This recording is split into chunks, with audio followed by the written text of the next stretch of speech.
telespectadores da TV Prevê, estamos iniciando mais um programa É Direito.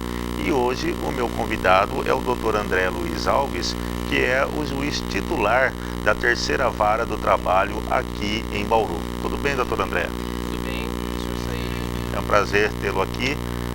O doutor André atendeu ao nosso pedido no sentido de vir falar para você, telespectador, sobre a Semana da Conciliação, que ocorreu na semana passada, né? E também falar a respeito do trabalho dos magistrados, daquela situação que nós tivemos de uma paralisação dos magistrados, que talvez muita gente na sociedade como um todo não entendeu, e o doutor André, então, vai procurar esclarecer para nós direitinho o que foi, qual a motivação dessa paralisação. Quando fala em paralisação, né, doutor André, fica parecendo um pouco estranho os juízes, né, juízes do trabalho, né, que normalmente julgam as questões de greve e tudo, também estarem paralisando. Mas a conotação da paralisação dos juízes federais e dos juízes trabalhistas é outra, né? Não foi com aquele intuito de reivindicar somente os melhores salários, nada disso. Explica para nós, doutor André, qual o motivo daquele alerta, vamos dizer assim. Na verdade, o alerta ele é colocado para toda a sociedade, para o poder público como um todo, refletir a respeito das bases necessárias para uma magistratura independente. Porque para nós termos uma magistratura independente como uma garantia para uma sociedade democrática, é necessário o quê? Que o juiz ele tenha a independência. E aí tem se pautado as associações, tanto dos magistrados do trabalho, quanto a Associação dos Juízes Federais, no sentido de buscar a valorização da magistratura. E para se termos uma magistratura independente, um juiz que possa estar ali no fórum, como é o dia a dia de um juiz, porque o que acaba às vezes acontecendo é a pessoa não conhecer a realidade do juiz, a realidade do seu dia a dia, do seu trabalho, da sua dedicação. E para que o juiz possa, dessa forma, exercer essa atividade com essa independência, é necessário o quê? Que o juiz tenha a sua independência financeira também, para que ele, evidentemente, no exercício da sua magistratura, tenha a liberdade para decidir de acordo com as normas legais, de acordo com a sua consciência, com a sua convicção. E pautado nessa independência funcional, essa independência que também é financeira, o que vem ocorrendo com a magistratura? Desde 2006, ela vem tendo dificuldades em ter simplesmente as recomposições inflacionárias. O juiz hoje, o juiz do trabalho, o juiz federal, ele não quer um aumento do seu salário. Não é isso, não se busca esse aumento, mas apenas a recuperação dessas perdas, aplicar a inflação que até então incidiu nesse período. O que é justo, né? Não só para o juiz, para todo trabalhador, né, doutor André? Exato. E o juiz também faz parte é uma função, é uma carreira, né? Também precisa ter essas reposições, né? Evidente, é lógico, até porque se isso não acontece, o que vai ocorrendo? A magistratura como um todo, ela vai deixando de ser atrativa para as novas pessoas que chegam no mercado de trabalho, perde-se na qualidade dos juízes e também cria-se uma dificuldade, evidente que se cria, porque se nós temos a inflação, há uma perda de poder aquisitivo e o juiz ele acaba enfrentando essa dificuldade, principalmente se a gente considera que a magistratura ela tem a limitação para o juiz não exercer nenhuma outra atividade, além da magistratura e do magistério. Fora isso, ele não pode exercer nenhuma outra atividade. Sim. E tem uma outra questão também, né, doutor André, que muita gente desconhece, né, o alto grau de periculosidade da profissão, né? O senhor estava me falando aqui nos bastidores que tem nas regiões norte e nordeste, mesmo os juízes trabalhistas, né, da área do trabalho, que aparentemente seria uma área mais pacífica do direito, né, certo? Ameaçados de morte também, né, por empresários, por latifundiários, né, e consequentemente isso torna tudo muito mais difícil no exercício da magistratura. Com certeza, professor. O que acaba acontecendo é que no exercício dessa atividade, muitas vezes, ao aplicar a lei, ao aplicar os valores inseridos na Constituição, isso vai contra o interesse de determinados grupos, sejam grupos econômicos ou até mesmo grupos que são grupos criminosos, na verdade. Nós vemos, como foi citado, nas regiões principalmente do norte, onde há ali muitos trabalhadores que ainda atuam à condição análoga de escravo. Pessoas que não são remuneradas, pessoas que vivem em situação extremamente precária. E a atuação do Ministério Público do Trabalho é muito efetiva em combater isso. E acaba esse conflito indo até a Justiça do Trabalho, onde o magistrado, ao aplicar as normas legais, combate essas práticas de forma veemente. E, ao ele ir contra esses interesses, acaba atraindo essas atitudes violentas contra a sua pessoa, contra o exercício de sua atividade. Nós temos, por exemplo, situação em fóruns que ainda não se tem uma garantia efetiva de segurança. Fóruns, muitas vezes, que não têm os vigilantes necessários. Nós temos episódios em que postos bancários foram assaltados, postos esses bancários situados em fóruns trabalhistas. Portanto, a segurança do magistrado, na verdade, ela traz a segurança para a sociedade, na medida que o juiz ele vai decidir de maneira independente, de maneira a não se prender por essas pressões externas. Agora, doutor André, a gente tem observado, assim, recentemente pela mídia, né, certo? Posições, né, contra os magistrados, alguns escândalos, né, e que, é claro, a gente sabe perfeitamente que isso é uma minoria, juízes que estão sendo investigados pelo Conselho Nacional de Justiça também é uma minoria, né? De repente veio isso à tona, né? Na sua opinião, isso é saudável para a classe, para a categoria? É importante que haja transparência também quando se fala de magistratura? Com certeza, é evidente que estar próximo da sociedade é ser transparente. A magistratura, em momento algum, quer se esconder atrás de suas togas, de modo a não levar até o cidadão a realidade que ocorre no judiciário.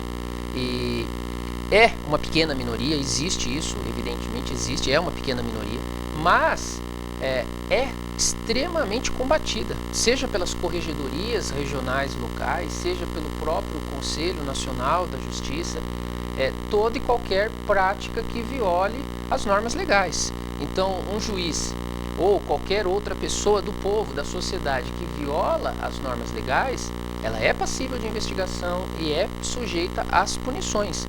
E a magistratura como um todo, em modo algum, atua corporativamente para proteger as pessoas que violam a lei, sejam elas magistrados, sejam elas cidadão do povo comum.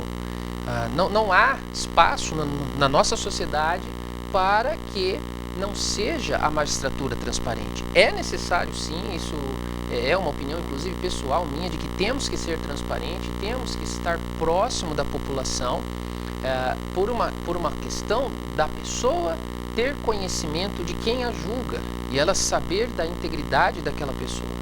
Com certeza.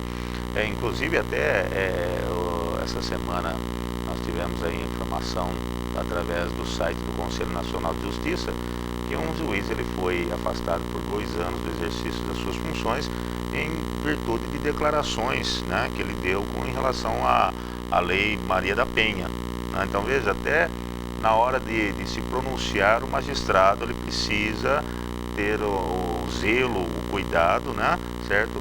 Com relação ao que está previsto no Código de Ética da Magistratura, na Lei Orgânica da Magistratura, né, certo? Até para que não haja interpretações errôneas e, consequentemente, né, uma situação complicada perante a sociedade, não é isso, doutor? Então, até na hora de vocês se pronunciarem para a sociedade, precisa ter aquela cautela, aquele zelo, né, para não provocar nenhum tipo de polêmica, não é isso? Sem dúvida. O juiz, ele evidentemente como ser humano, ele tem suas convicções pessoais, ele tem suas convicções íntimas. mas o exercício da magistratura é uma prerrogativa que o Estado confere àquela pessoa que está investida naquele cargo de aplicar as normas legais, de defender os valores da Constituição, os valores da igualdade, os valores que compõem essa sociedade nossa. Logo, há essa cautela. Ao se decidir, ao pronunciar, o juiz é assegurada a sua liberdade, mas a sua liberdade que não se distancia dos verdadeiros valores que a própria magistratura está investida. A liberdade, a igualdade. E além da questão da salarial que o senhor colocou, doutor André, tem o problema das condições de trabalho, né? O senhor falou tem fóruns que não têm a segurança adequada, né? Tem fóruns também que estão aí abarrotados, precisando de mais varas também para poder dar conta da quantidade de processos, não é isso? Como que isso está sendo tratado pelas associações de magistrado? Existe essa pressão para melhorar as condições de trabalho também da magistratura? Sim, existe. A mobilização, inclusive essa que foi citada como paralisação, chamada de greve, ela tem pautada em 3 premissas, que é a questão da garantia ao salário, no que diz respeito à sua recomposição inflacionária, também a questão previdenciária e a questão da segurança. Todo mundo aí deve ter acompanhado o episódio recente da juíza no Rio de Janeiro, em que ela foi vítima e teve sua vida ceifada. Ou seja, é necessário a garantia para o magistrado exercer a sua atividade. É necessário a garantia para a sociedade, a pessoa poder ir ao fórum e de lá sair segura. Porque há episódios, muitas vezes, que o conflito se estabelece ali dentro do fórum e sem a segurança adequada, o juiz ele se vê em dificuldade. Por quê? Porque a pessoa ela vai ao fórum já diante de um conflito. E muitas vezes esse conflito, quando ela se depara com o seu adversário, vamos assim dizer, aquela pessoa que ela tem como adversário, esse conflito se intensifica. E aí nós muitas vezes estamos diante de reações violentas. E precisa ali ter a segurança para essas pessoas, para o juiz, enfim, para todos que estão ali naquele ambiente.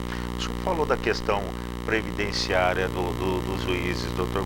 Coloque isso para o nosso telespectador, porque muitas pessoas, né, eu acredito que seja de forma até genérica, né, acham que o juiz ganha muito bem, certo?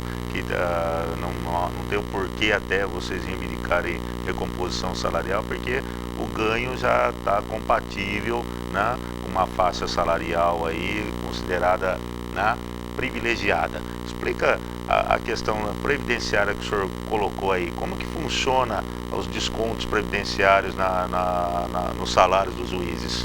Certo. O que acaba acontecendo em relação à previdência da magistratura é que hoje, como é que funciona para o cidadão que não integra a magistratura? Vamos imaginar que ele tenha um salário de 10 mil, 5 mil reais. Ele vai pagar para a Previdência em cima do que nós chamamos de um teto. Vamos aí colocar um valor hipotético, porque é em torno disso, uns 300 reais. Então, se ele ganha 5 mil, ele vai pagar 300. Se ele ganha 10 mil, ele vai pagar 300. Se ele ganha 100 mil por mês, ele vai pagar 300.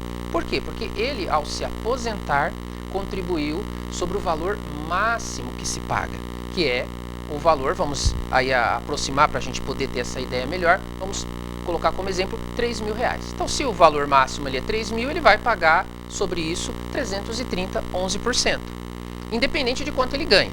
Agora, o magistrado, não. Como ele, ao se aposentar, ele tem a garantia do mesmo salário da ativa, ele paga 11% sobre o que ele ganha. Então, se ele ganhar 20 mil, ele vai pagar 11% sobre 20 mil, independente do que ele ganha. Se ele ganhar 15 mil, porque o salário do magistrado vai depender da esfera que ele está. Evidentemente, quando se cita o valor de que ganha o magistrado, parte-se da cúpula, dos ministros, mas isso vem reduzindo em escala para o juiz que inicia. E ele, mesmo iniciando, ele paga 11%, sem nenhum limite. Agora, o que se busca com alguns projetos de lei no Congresso? Fazer com que o magistrado esteja nesse limite dos 3 mil, vamos assim dizer, mas ele tendo já muitas vezes contribuído com 11% muito acima desse limite, por muito tempo. Então ele vai equiparar duas situações que são desiguais. Uma pessoa que pagou R$200 e teve aquela aposentadoria de 3.000 e o outro que pagou 3.000 a vida inteira e vai ter aquela aposentadoria de 3.000. Vamos agora falar, doutor, esse alerta foi justamente em meio à Semana da Conciliação. Vamos falar um pouquinho da Semana de Conciliação. Eu quis até abrir o programa dessa forma, com o doutor André explanando o que ocorreu com esse alerta, né, em relação aos magistrados, até porque nós estamos vivenciando uma fase de muita polêmica com relação à questão da magistratura, né? Então fiz questão de abordar esses assuntos com o doutor André para que o nosso telespectador entendesse um pouco de como funciona o trabalho do magistrado, das dificuldades que eles enfrentam, né? Certo? Seja na questão de cunho salarial, seja na questão das condições de trabalho, né? Como o doutor André colocou, realmente há muito ainda o que se fazer para melhorar o judiciário, porque muitas vezes você que tem um processo que está aguardando já há muito tempo, né, não tem ideia do que muitas vezes acontece nos bastidores lá, né, no fórum, né, com poucos juízes, né, com poucas varas, certo? Então é bom que o telespectador entenda. E por conta disso, por iniciativa até do Conselho Nacional de Justiça, certo? Estão sendo realizadas costumeiramente a chamada Semana da Conciliação, né? Certo? Nós tivemos na semana passada a Semana da Conciliação, que envolve mais a área trabalhista, não é isso, doutor André? E 80 mil processos, quase 80 mil, 79 mil processos aproximadamente, tiveram uma solução conciliatória, né? Como que o senhor vê isso? O senhor participou da semana também, doutor? Como que o senhor vê essa, vamos dizer assim, solução paliativa que seja, né, da Semana de Conciliação para desovar, para dar andamento aos processos? Eu vejo assim de uma forma bem positiva. Essa semana, esse ano, ela teve uma característica diferente dos anos anteriores. Já de alguns anos, o Conselho Nacional de Justiça tem promovido esses esforços em todos os tribunais, buscando a conciliação. Na verdade, quando se está diante de um conflito, a melhor saída, a saída pacificadora mais eficiente é quando as partes envolvidas chegam ao consenso, sem a necessidade do Estado outorgar ali a sua força e executar o que determina a lei. Então é evidente que a conciliação ela acaba sendo vantajosa para o cidadão, ela é mais rápida, é uma solução mais eficiente e acaba muitas vezes nessa velocidade solucionando o conflito, desafogando o judiciário e permitindo que a pessoa tenha a satisfação do seu direito de uma forma mais rápida e mais eficiente. Qual foi a característica nesse ano? A Justiça do Trabalho, ela é rápida, ela é muito célere, principalmente no que nós falamos fase de conhecimento. O que seria a fase de conhecimento? O sujeito está diante do conflito. Ele vai procurar o Estado para resolver esse conflito. Ou ele não recebeu ali o seu salário, ou não recebeu as suas horas extras, enfim, ele está diante do conflito. O juiz, ele tenta, num primeiro momento, essa conciliação, nesse momento inicial, e muitas vezes obtém sucesso. Outras ele não obtém. E esse processo vai para um julgamento. O juiz vai decidir a quem é que cabe aquele direito. Ao ele decidir esse direito, ele impõe uma possível condenação. Pode haver uma absolvição, mas vamos imaginar que haja uma condenação. E essa condenação, ela vai ser, na maior parte das vezes, de caráter pecuniário. Vai ser um determinado valor. Se aquele valor não for pago por aquele que foi condenado, inicia-se uma execução. Até chegarmos nessa sentença é muito rápido. E eu vou citar aqui a terceira vara de Bauru, vou dar um exemplo.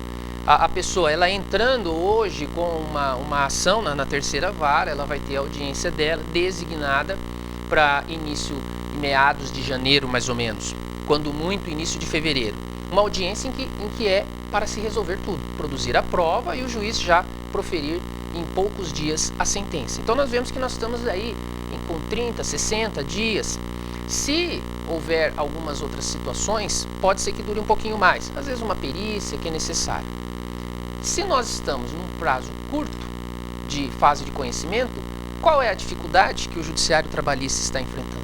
Nessas chamadas execuções, onde houve a sentença, ela condenou, mas não houve o pagamento. E inicia-se esse processo, vai ter esse processo ali, a sua continuidade. E o que ocorre? Dificuldade muitas vezes, porque a empresa ou quem é condenado não tem até condições de pagar. Ou outras, ela procura protelar. E o esforço tem sido do Judiciário Trabalhista em diminuir esse número de processos que estão nessa fase, que é uma fase que tem se alongado mais. E essa semana que passou, ela visou esses processos sobre duas óticas. A primeira, na conciliação. A segunda, num esforço nacional de venda de bens, que foi o chamado leilão nacional, onde todo esse acervo de bens que foram apreendidos para satisfazer esse crédito, são bens que são penhorados, depois eles são levados à venda em asta pública, para, num segundo momento, converter isso em dinheiro.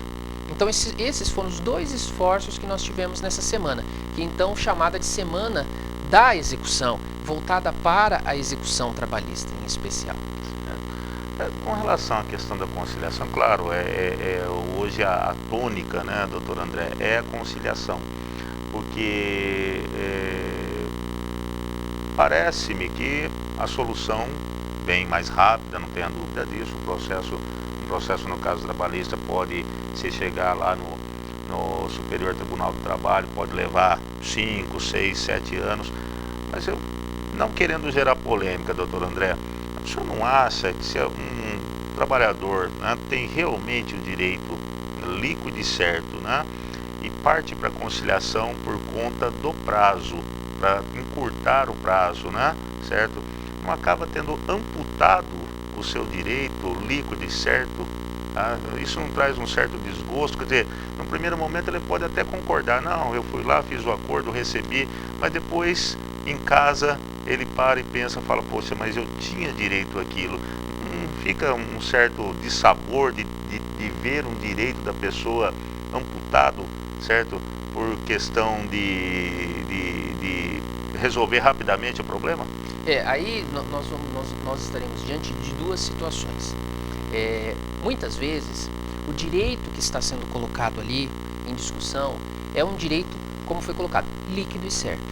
É um direito que não se discute, Vamos imaginar, o sujeito foi mandado embora, dispensado. Não recebeu o salário, não recebeu as suas férias, não recebeu a sua multa de 40% do fundo. A empresa diz, olha, eu não tenho como pagar. E ele procura o judiciário.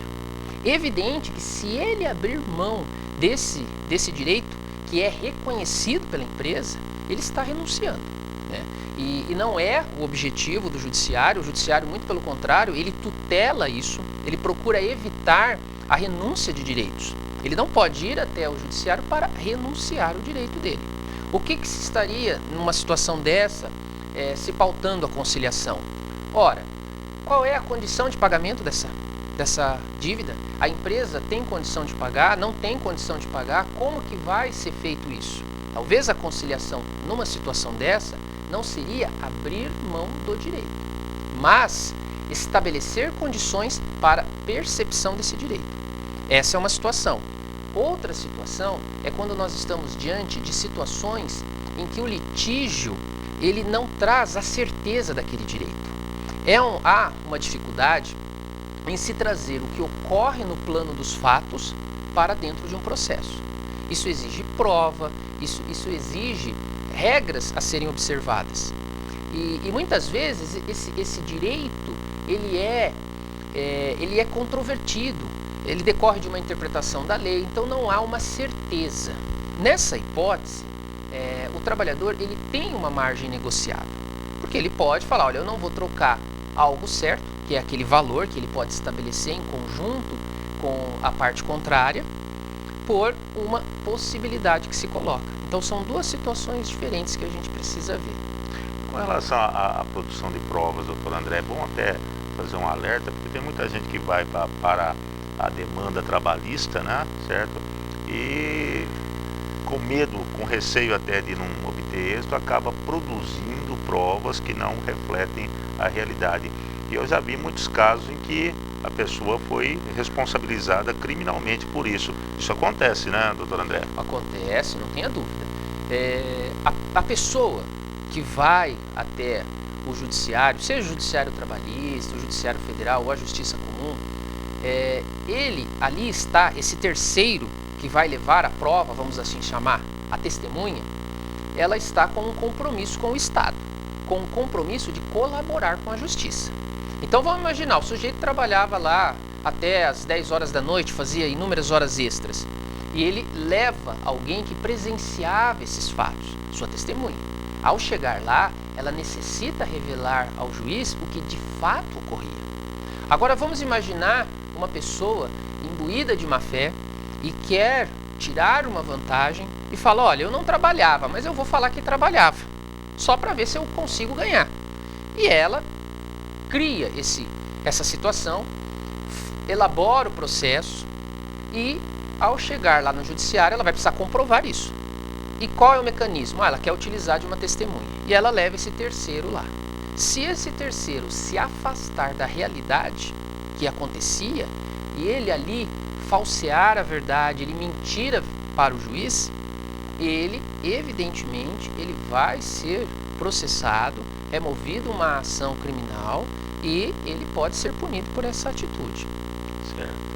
E o senhor comentou sobre a questão desses bens que foram a leilão. Tem muita gente que também, doutor André, quando coloca na justiça trabalhista que vai haver penhora de bens, já fica com uma certa desilusão, falando, isso não funciona, vão colocar coisas velhas lá e eu vou acabar ficando a ver navios.